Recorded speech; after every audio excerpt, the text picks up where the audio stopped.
So, good evening, everyone. And is it loud enough here? Everyone? A little bit louder. Let's see if we can make it still louder. That's a little bit too loud, I think. Let's see if how's this now? Is this loud enough? Okay, great. So, good evening. So, on these Monday evenings, we're in the middle of a series of talks on the Buddha's teachings on the four foundations of mindfulness.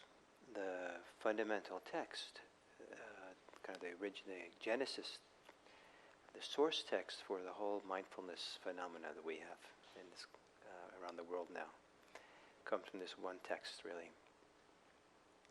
And in this text, they have 13 exercises to do. And these exercises are meant to develop a heightened sense of awareness, a heightened awareness. An awareness that's so strong that we know that we're aware. We're not preoccupied with the things we're aware of, our thoughts, our concerns, our taxes, or whatever it might be. But we are, the existence or the presence of awareness is palpable, is not visible, but can be perceived in the mind's eyes, are really clear. I'm aware, wow.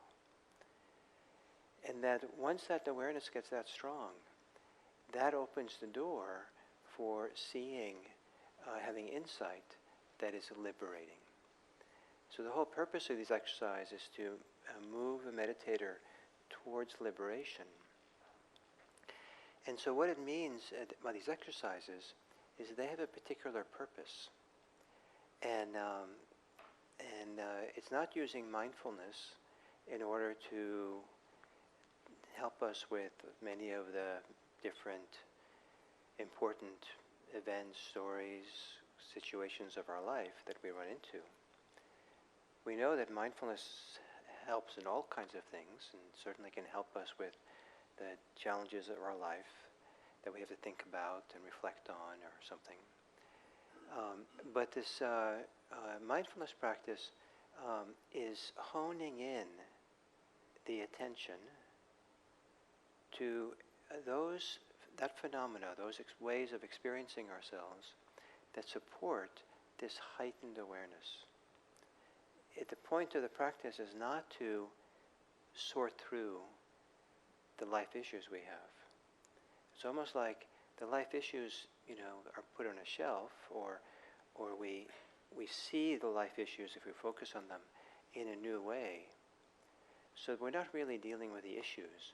We're dealing with something much more fundamental. And that distinction is very important to see, because if people are doing mindfulness practice and they're trying to kind of explore, deal with their personal issues, but the instructions are actually to go a different way, they can set up attention. And so people,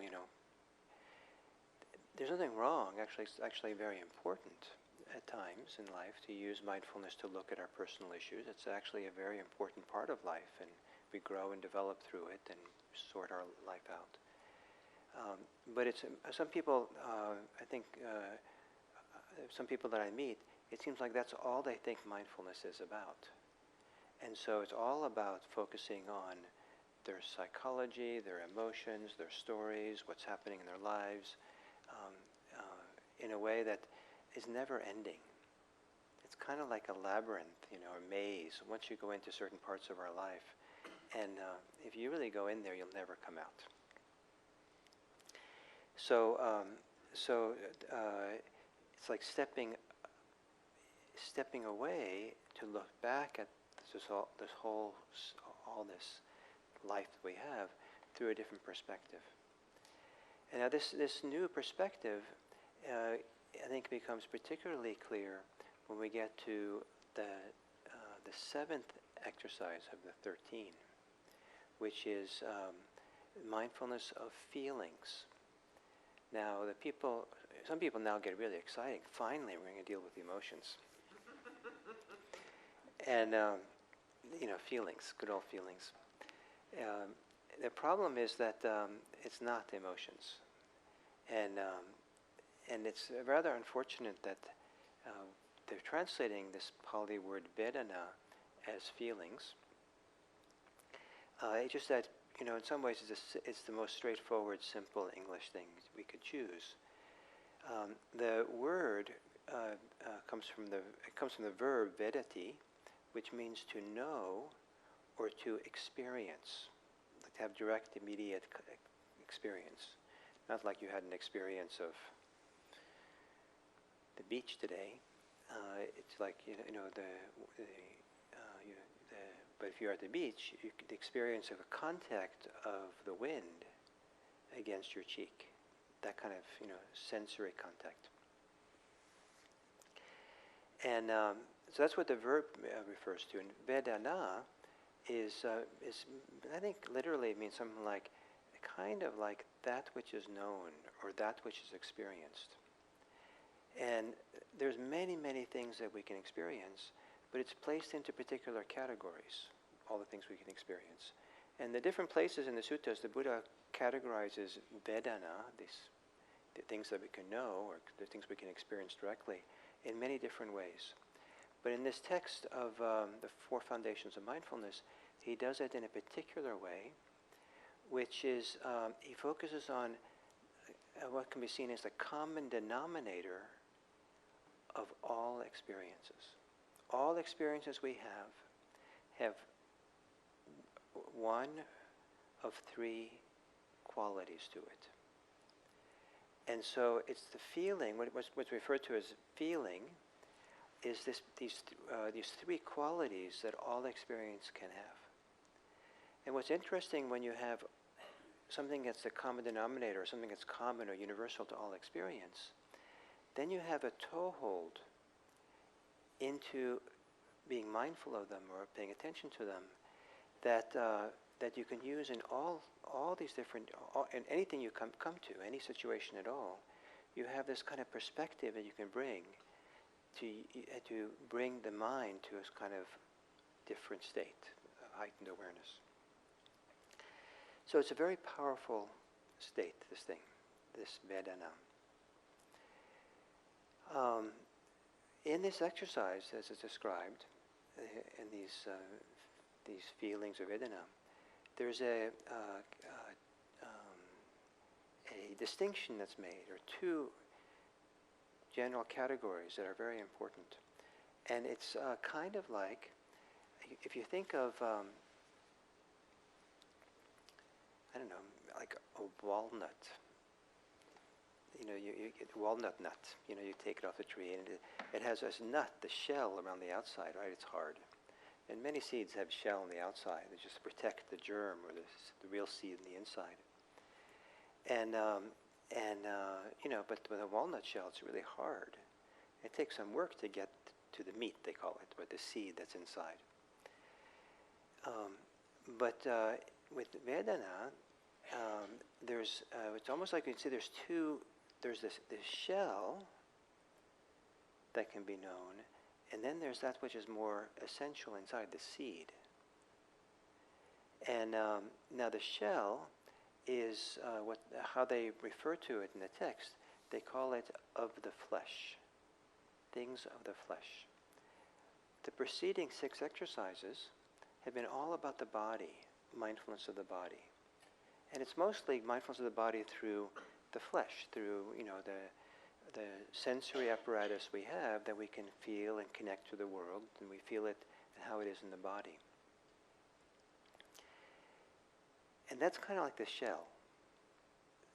And Buddhism puts tremendous importance on mindfulness of the body and being embodied. There's no denigration of it, it's very, very important.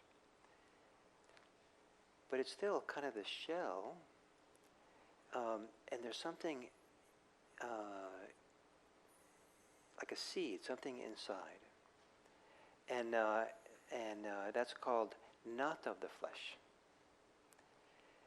Now it's kind of a provocative that Bhikkhu Bodhi, who translates many of these texts, he calls these two categories, of the flesh and not of the flesh, what I'm calling the shell and the seed inside.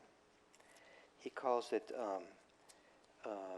worldly and unworldly. So there's the worldly experiences, and then there's the unworldly. So which would you prefer? It's a little strange, but literally the text, the literal Pali means of the flesh and not of the flesh. And of the flesh are those experiences that come from kind of on the surface of our life, and not of the flesh are those that well up more deeply inside. I like to think of them as being connected to the quality of our inner life, quality of our inner being. And so, we can go through life and we can be in the rain and cold, and that's kind of, maybe miserable.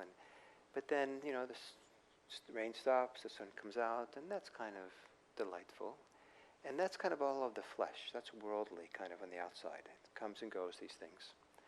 But the deeper, the real, how are we really deep inside? The surface might be kind of like, a little bit bummed about the rain. But deep inside, there might be very deep contentment or a sense of well-being and happiness. The sun might come out and be beautiful on the surface. We feel like we relax, we take off our raincoat, it's how nice it is. But if you really go deep inside, we find I'm really lonely, or I'm really kind of sad about something. So what is it like really inside deep? And so that's what we're kind of getting into, what I call the quality of our inner life. And it turns out that we're the custodian of that quality. No one else can do it for us. That how we are in the depths of our being is we're the caretakers of that. And learning how to take care of that, learning how to be mindful of that, learning how to practice in such a way that we can start caring for what's going on and supporting and nourishing our inner life so that it becomes nourishing, nurturing, supportive, helpful, and in the end, for a Buddhist purpose, can be liberating. So this Vedana, this feeling, so it talks about these so it talks about two categories of feelings.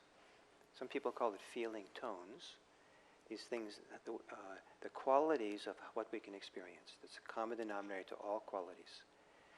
They can be, all experiences can either be pleasant, unpleasant, or neither pleasant nor unpleasant. That's about as exciting as it gets. And, it's kind of like, suddenly the room gets quiet and dull, like pleasant, unpleasant, that's pretty uninteresting. And, I'd rather have rapture, or rapture is pleasant. This is boring. Pleasant, unpleasant, neither pleasant nor unpleasant. This is like getting complicated and boring. That's unpleasant for you. I've known people, and I've done this, where go into a situation maybe that's socially quite complex. The dynamics in this party are difficult. The noise in the store or somewhere are just like, complicated and difficult. And, trying to find our way, trying to make sense of it, trying to find our peace with it. And then stepping back and realize, wait a minute, this is just an unpleasant situation. And to simplify it like that gives a toehold, gives a perspective to relate to it. Oh, it's just unpleasant. I don't have to go into all the details of who did what and who said what and the conditions that brought it up. It's just unpleasant. And the stress that I feel of being in this difficult situation is mostly a reaction to how unpleasant it is. Instead of trying to analyze the situation or trying to, here the idea is keep it really simple and experience it as the unpleasant aspect of this complicated situation. The unpleasantness is much more simple. It gives us a toehold to be present for it, to see it, without getting swept into the complexity of the stories and all these things. It's just unpleasant. The same thing, something that's intensely pleasant. Now, why would you want to step back and just, once it's pleasant, you want to just kind of indulge in it. But indulging in something is certainly fine in some ways, but it's not conducive to cultivating this heightened, liberated awareness. And this heightened, liberated awareness is really special to have. And so even in a very pleasant situation, someone might decide, I don't want to get swept up in that. Oh, it's just a pleasant situation. As opposed to enamored with it or enchanted with it, it's just a pleasant situation. And we said, and then there's space. The mind kind of wakes up. It's not kind of caught in it. And the degree to which we can avoid getting caught in what's pleasant, we develop the capacity to also not get caught in what's unpleasant. So it's actually a very, very important thing to become aware of. And this boring thing of pleasant, unpleasant, and neutral, kind of long mouthful to even say, turns out to be one of the Buddha's most important teachings. One of the most important teachings of Buddha. And the part of the reason for that is that it lays at the genesis, at the nexus of so much of our life. Turns out it's rather humbling to realize how much of our life is constructed on our reactions to the basic pleasant and unpleasantness of experience. The Buddha describes how whole complicated religious philosophies have their genesis in someone experiencing something as pleasant or unpleasant. Probably political platforms and political points of view started with someone experiencing something, this is unpleasant, and I have to get rid of it, and now I have to have a whole political philosophy to explain why, or something is pleasant. And for the Buddha's analysis is that pleasant and unpleasant are fundamental to our reaction and construction of ourselves and the life and the world we live in. And if we can get a handle on this, if we can see how we react the moment of contact, in the present moment, we can actually see the experience of pleasant and unpleasant, and not be swept up into the reactivity to it and the constructive aspect of the mind, the story making of the mind, then we have a better chance of cultivating this heightened awareness that we're looking for here in mindfulness practice. So the Buddha said that, so he said the instructions are, when things are pleasant, know them as pleasant. When things are unpleasant, know them as unpleasant. And when they're neither pleasant nor unpleasant, know them as such as that, neither pleasant nor unpleasant. So some people find this instruction phenomenally helpful. And I know some people, not for me, I found it helpful, but I don't make it my primary practice. But I've known people who really have taken this in and really helped them get concentrated, helped them get mindful, helped them be free of their experience to really stay and see this experience in this kind of way. But then it goes on, after he says this, and kind of introduces those three types of feeling. That's the common denominator to all experience. And then he says that when there's a pleasant experience of the flesh, one knows it's the pleasant experience of the flesh. When there's a pleasant experience that's not of the flesh, this deeper place, this, what's deeper inside, one knows that to be a pleasant experience not of the flesh. So what's going on here, I think is, there's a transition being made in this text. And so bear with me a little bit here. So there's 13 exercises. The seventh one is the midpoint. And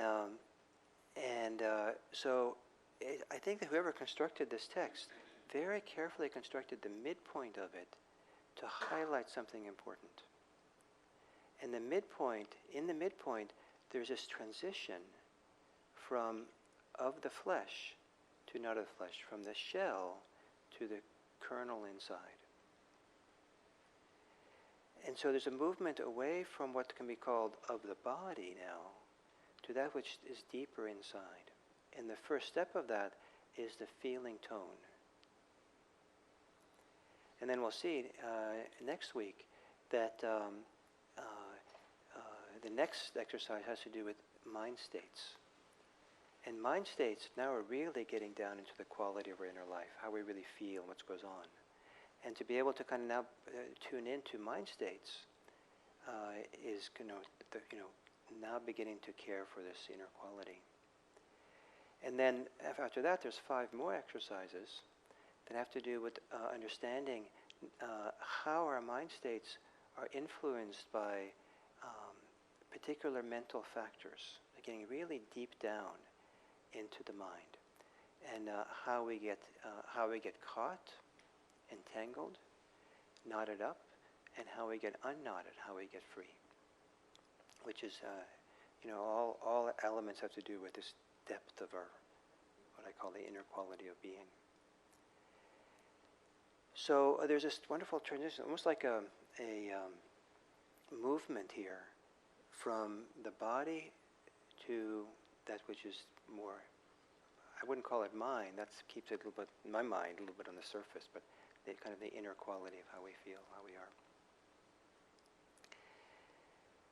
So sometimes this knot of the flesh is called,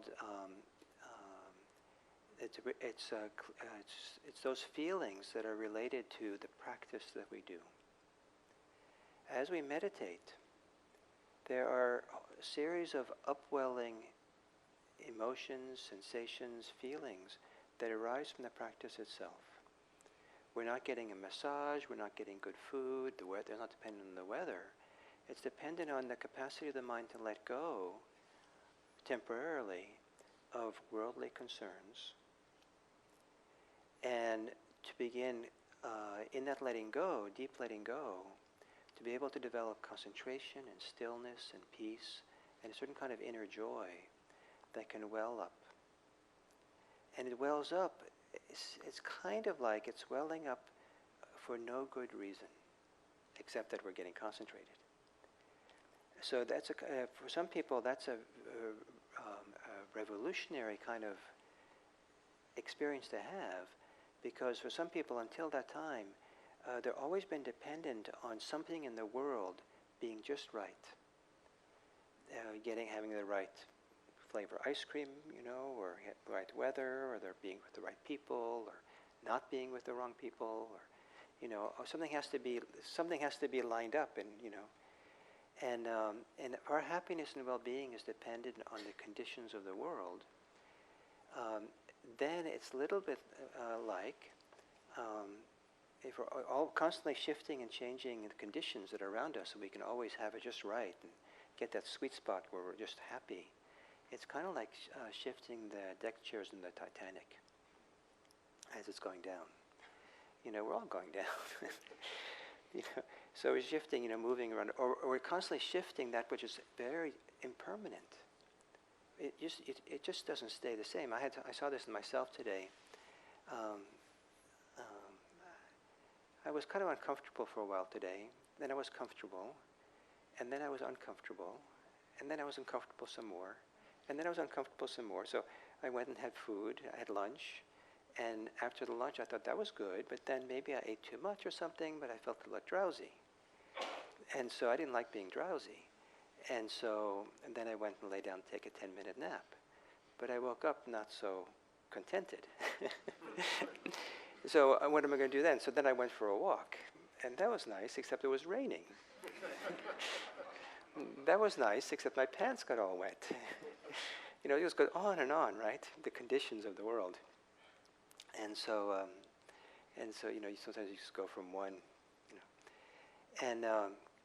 but to discover a sense of deep inner well-being that is not dependent on the conditions of the world is a phenomenal thing to do. And then to realize I don't have to always be changing the conditions, adjusting everything to be happy or well. I just had to kind of tap in to this inner way of being and be the custodian of it, the caretaker of it. How is it that, so we learn that when we start meditating. To start meditating and learning slowly over time to let go of the concerns of the day, the stories that we're caught up in,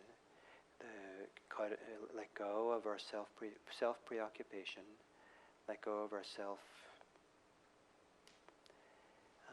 representations, that the stories of who we are, me, myself, and mine, that we swim in. And be able to let go temporarily our concerns for the world and settle into some deeper sense of simplicity, steadiness, stability, peacefulness, joy, happiness, even oddly enough, various kinds of love. And it's one of the fantastic things of this deep inner quality. It's below the shell. Is that the idea that we can have forms of love that have no object. Most love has an object, like a person. I'm so in love with that person, and which is nice, maybe, or not. But to have this feeling of love well up that has no object, no person, no thing, not even ourselves. It's just a radiance of love. We have all these wonderful capacities of this, if we tap in under the shell to this inner quality of being that can well up from the inside, independent of the conditions of the world around us. And then to be able to tap into that and carry that with us through the world is one part of the art of this practice. So first the exercise is to just simply know the experiences as pleasant, unpleasant, and neither pleasant or unpleasant.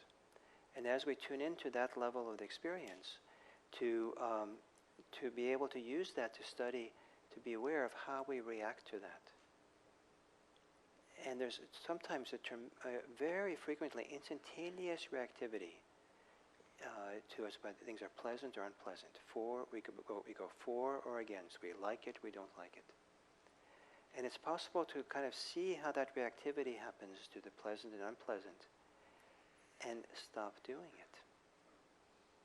It's possible to settle back and just let the pleasant be pleasant with no reactivity, no holding on, no leaning towards it, and the unpleasant to be just the unpleasant.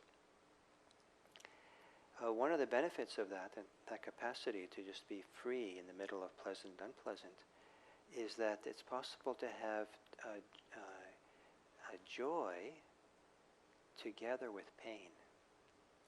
If we're reactive to pain and we're caught in the grip of pain and reacting and pushing and wanting it differently, there's no room in the psyche for joy. I've had intense pain and very intense joy at the same time. Mostly in meditation, where things are simple enough that you can kind of navigate through that.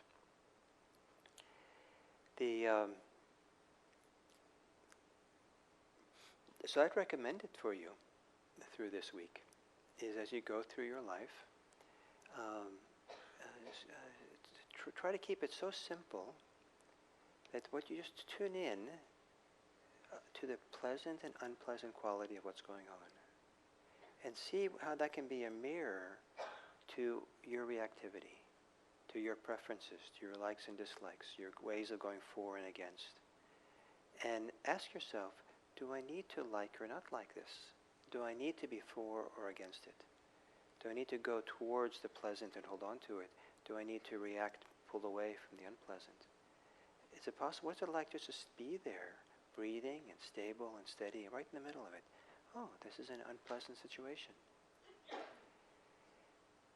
But then the exercise goes a little deeper, as I've been saying, and that once we get a sense of this pleasant, unpleasant, and neutral, then it's possible to begin distinguishing the pleasant and unpleasant that's kind of more of the shell, more of the flesh, more kind of has to do with the vicissitudes of life, from the kind of deeper, not of the flesh, not of the world, according to Bhikkhu Bodhi, these deeper kind of spiritual, some people translate it as spiritual feelings that can begin bubbling up and arising, that are there independent of the vicissitudes of life.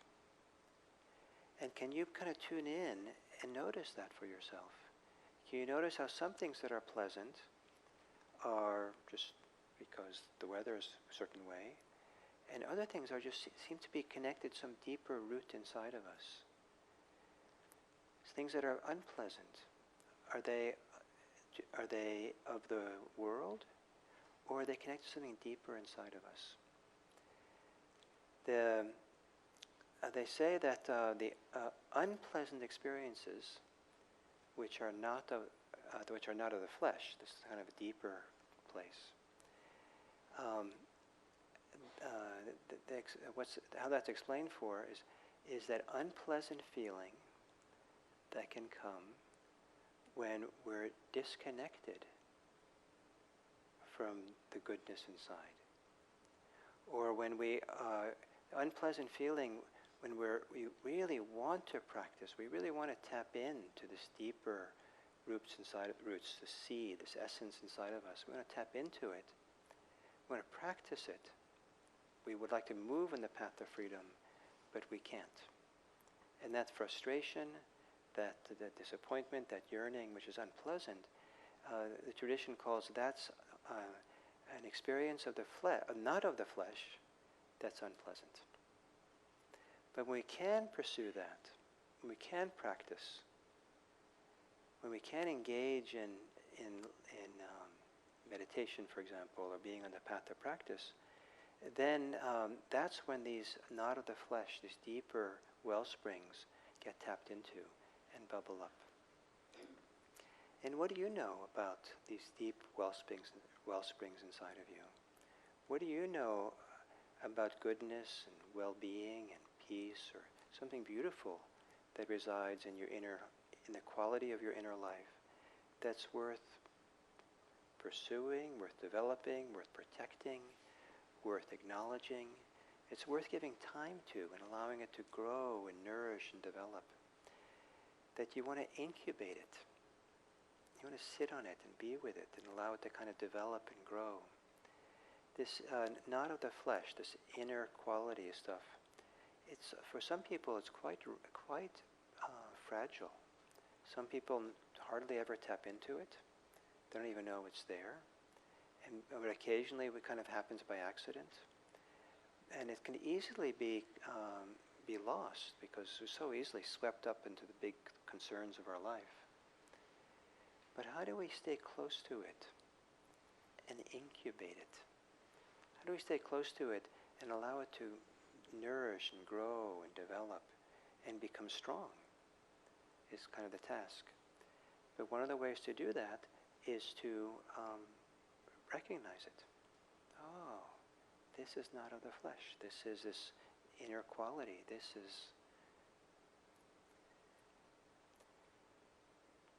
So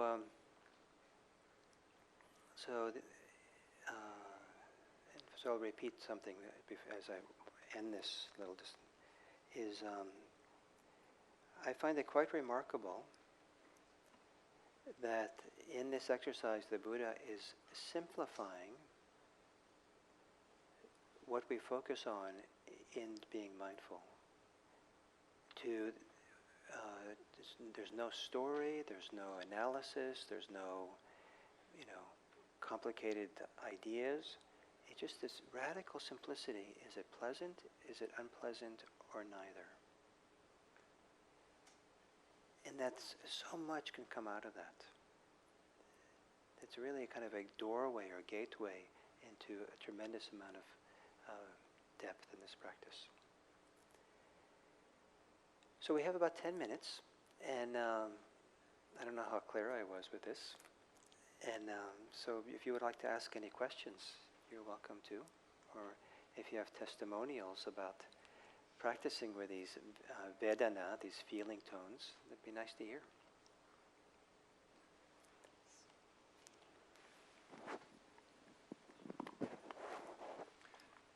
Gil, suppose you've had an opportunity to be generous, and you can see that your generosity is doing some good for someone,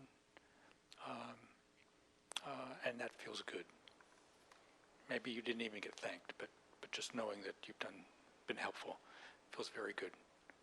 Would that kind of happiness or pleasant feeling be more of this world or inner, would you say? So if one has a pure form of generosity, and there's an upwelling of good feelings inside, is that of the flesh or not of the flesh? I suspect it's not of the flesh if it's really pure in a sense.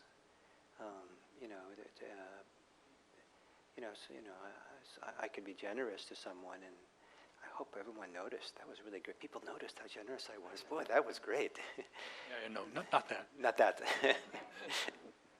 Yeah, probably. I mean, there is going to be like a feeling here in your chest area, but it feels has some depth to it. Okay, that was my question. Okay. One of the traps I get into in my mind is imagine a situation, and I can turn that into this very painful experience internally. It's not going to happen. It didn't happen. It's not going to happen. But it's all based on fear. If I imagine a certain situation, I can imagine which way it would go, either good or bad. Uh-huh. Then, in that moment, I suppose if I were being mindful, it would be to label that pleasant or unpleasant, or just stop the thinking altogether. That would be nice. Maybe if you saw the fantasy that you're making up, the imagination you're making up as being something unpleasant, then you might. Two things might happen. You might say, "This is so unpleasant. I don't need to bother with this. I've done it so many times. I know where it's going. It's not, and this is unpleasant. And just pull back and let go if you can." The other thing that might happen, that sometimes is more useful, more realistic, is because it's not so easy to let go. Is then we can see, oh, this is unpleasant, but why am I chasing it? Why am I staying and gnawing at it? And then you might see the attachment you have, or the fear you have, or the emotion that's propelling it. So sometimes that simplicity of just seeing pleasant and unpleasant can help us look at the reactivity or the drive we have that's connected to it.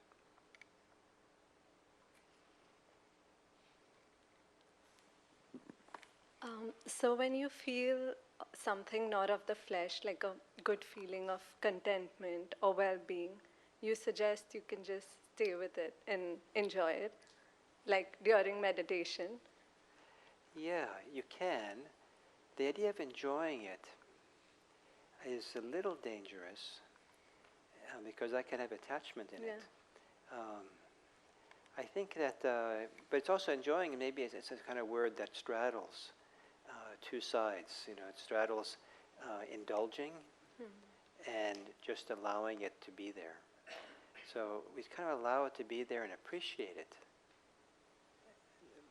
but we don't indulge in it. Okay. Like I find that I could let it be, but I'm worried that when it's not there, I'd be looking for it. Yeah. No. So if it's there, yes, let it be, but appreciate its presence, value it, without being attached to it. Because if we don't acknowledge it and appreciate it, it's easy to overlook it and get caught up in other things. So we want to kind of nourish that and allow it to be there. But we can kind of take some of the life out of it if we're too actively indulging in it. Or, this is great, this is the best. just very simple. Just feel it and be with it.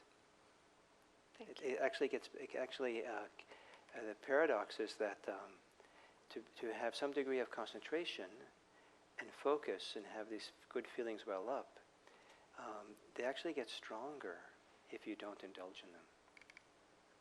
Indulging in them kind of makes it worse. It kind of takes some of the life, or some of it squeezes them a little bit. So if you really want to indulge, don't. Thank you.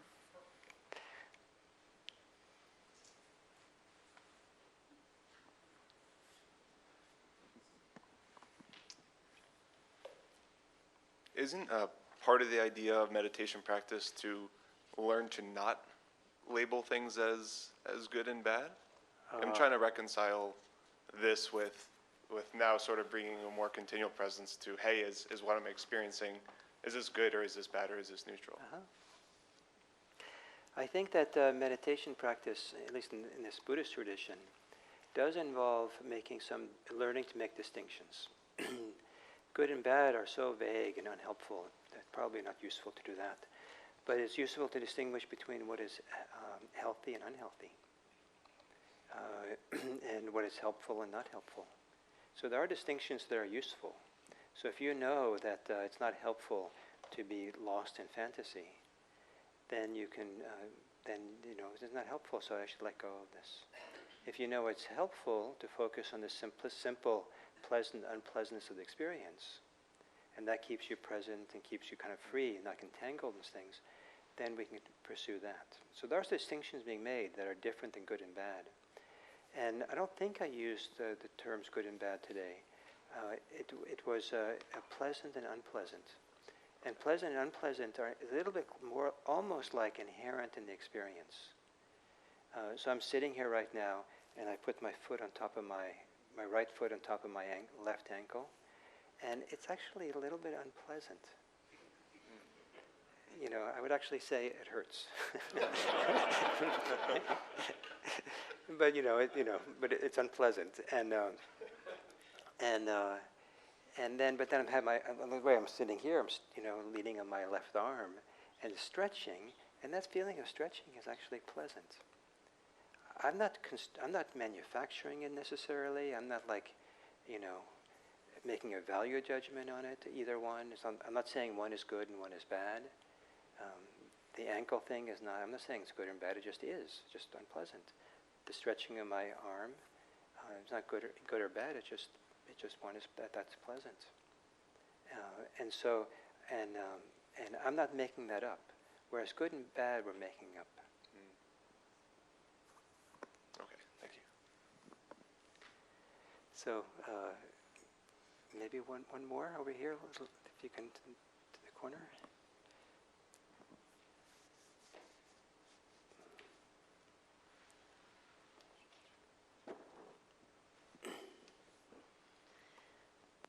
So one of the things you offered or suggested we could offer was testimonials. I have a testimonial to working with unpleasant feeling tone. Shortly after I sat a very long retreat, I was hospitalized for a period of time, and ended up needing to get a lot of blood drawn and lots of being poked as a pincushion. And I very quickly came to get really curious about the experience of having blood drawn and being poked. And it's now a very pleasant experience to watch what those sensations are like and to watch them change. So it's both awareness of feeling tone and of impermanence and of changing experience. It's not static, it's different every time. And that investigation, that curiosity, and watching it shift has just brought so much joy. I would have never thought that Fantastic. it would. I enjoy it so much now. Fantastic. So I like this a lot, what you're saying, and what I'm assuming here, or thinking, is that if we experience something as being painful or bad or something like that, we kind of miss. It's very reductionistic sometimes. To be able to have careful mindfulness, see all the different aspects of it, and the details of it. Some of those details start becoming pleasant and interesting. But in addition, what happened to you was the investigation became pleasant. And this idea that we have this power of attention and looking more deeply and being curious about things, then we start becoming free of the event's pleasantness or unpleasantness. And we tap into this beautiful quality. Wow, this is interesting. It's unpleasant. Let's take a look. Let's take a look is pleasant. Is that close enough to what? Yeah, it's right. Great, great. So, I hope you have a few experiences that are pleasant or unpleasant this week, so you can have something to study.